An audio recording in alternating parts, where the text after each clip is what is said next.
kapaligiran ng ating yaman, ng ating likas na kayaman, ng yaman ng ating bansa na nagdudulot ng matinding kahirapan.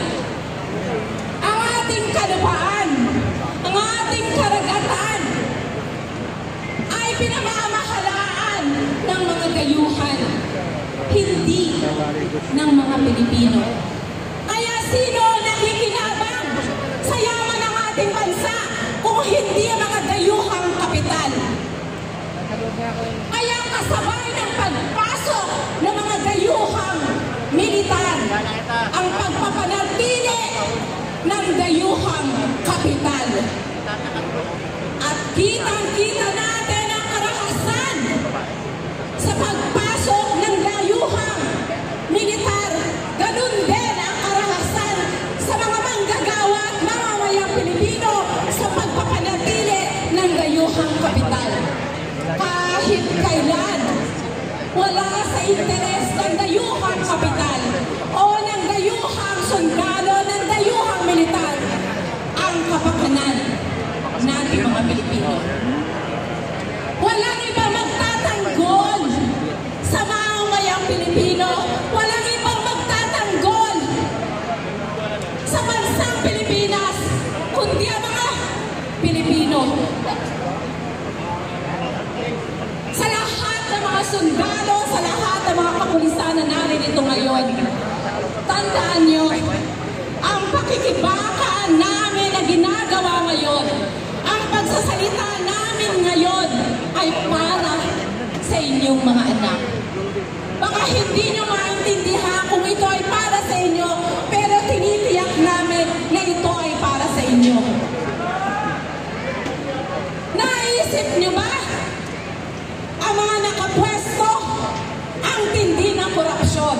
Ang Rebolusyong 1898, isa din sa pinakipaglaban ay matinding korupsyon ng mga nakapwesto. At 107 years ang nakaraan. Yan pa rin ang pinoproblema ng bansang Pilipinas, ang matinding korupsyon. Matindi ang karahasan sa korupsyon. Dahil sa korupsyon, ang mga pera na dapat nasa mga batayang serbisyo ng mga anak natin, nasa pag-aaral, nasa kalusugan, nasa tiyan, napupunta sa bulsa ng iilan.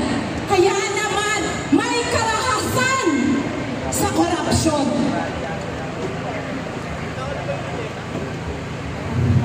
Nagdudumilat sa atin ang katotohanan. May korupsyon. Alam ko, kayo mga kapulisan, alam nyo ang tindi ng korupsyon.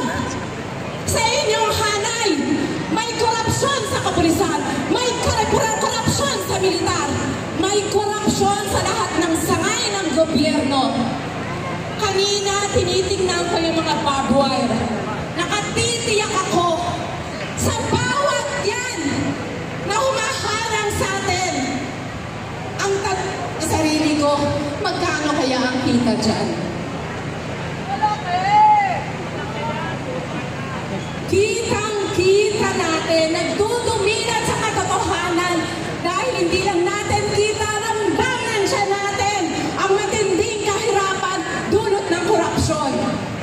Pero sa lahat ng ito, kitang-kita din ang mga nakaupo sa gobyerno, ang laki ng kita nila.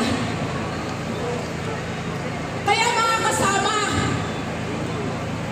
ngayon nandito tayo dahil sa pagkilala sa pakikibaka ng revolusyonaryong sikat Andres Bonifacio. Humahalaw tayo ng inspirasyon mula kay Andres Bonifacio, mula sa Katipunan. Saludo ako sa lahat ng mga kabataan dahil totoong kayo ang pag-asa ng bayan. Dahil ang Katipunan ay pinangunahan ng mga kabataan. Pinakabatang general. Diba? 19 years old, 23 years old. Bonifacio, 29 years old. Mga kabataan ang lumaban para sa kasarinlan ng Pilipinas noon. At kabataan pa rin ang lalaban para sa kasarinlan ngayon. Lipunang Pilipino ang nakibaka laban sa kagutuman at kahirapan noon. Lipunang Pilipino pa rin ang lalaban sa matinding kahirapan at kagutuman ngayon. At sa matinding korupsyon na nilabanan ng grupo ni Andres Bonifacio ng Katipunan. Sana kasama kayo sa paglaban na yon sa korupsyon. Minsan iniisip ko, dapat lahat ng nakaupo sa gobyerno, dapat may batas na sila, di ba, ay mag-a-avail na ang gagamitin lang nila ay pampublikong serbisyo. Ano ang ibig kong sabihin? Dapat lahat na nakaupo sa gobyerno magmula sa Pangulo hanggang sa barangay level. Dapat magpapa-hospital lang sa public hospital. Dapat mag-aaral lang sa public school. Dapat sasakay lang ng pampublikong transportasyon. Bakit? Pag hindi naman gumanda ang serbisyong edukasyon, ang serbisyong pangkalusugan, at ang serbisyong transportasyon ng bansang Pilipinas, kasi sila mismo ang gagamit. Kaya nananatili tayong hirap dahil ang mga batayang serbisyo na yun ay hindi naman ginagamit ng mga nakaupo sa gobyerno. Wala silang pakialam sa mga mahihirap. Kaya naman, di ba? Wala.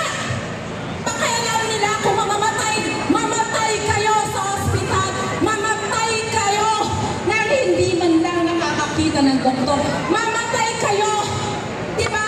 Sa dinaanan yung ilog dahil ilang bundok para marating ang eskwela, mamatay kayo sa gutom, mamatay kayo sa transportasyon dahil wala, dahil binaharin yung lugar.